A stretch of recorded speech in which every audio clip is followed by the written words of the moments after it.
All right, now to get started with your website, I like to follow a certain order when I do that. And the first thing I like to do is actually set up your pages. Now your pages is going to be your home page, your blog page, your whatever page, contact page, you name it.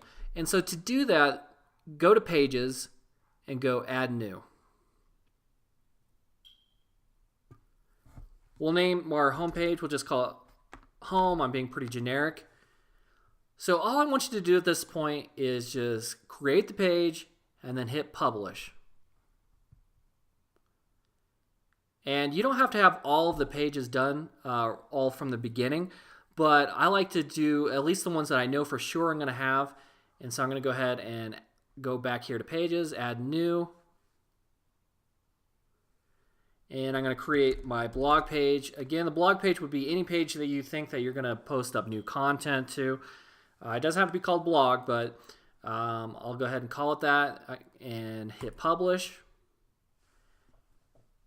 And my advice to you would be just go ahead, get a couple pages, and do the same thing that I just did. And then from there, if you go to all pages, you can see I have my home page and my blog page. And so anytime you want to access those, you just go to pages, all pages, and then you can go back and you can edit those individually. As you can see right there, you can put them in the trash, whatever. So that's where you're always going to have access to your pages. Now, what I want to do now is set up the home page and then my blog page. So to do that, go to Appearance and go to Customize. And now go down to Static Front Page.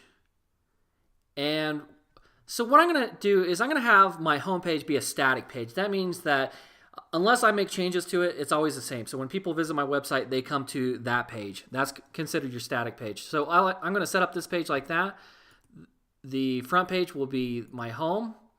And then the post page, which we're going to set up as a blog later, we'll go ahead and put blog right there. And then just hit save and publish. Now that we've done that, anytime that you come to your dashboard and you want to edit any of the pages that you create, that's how you'll do it, right from there.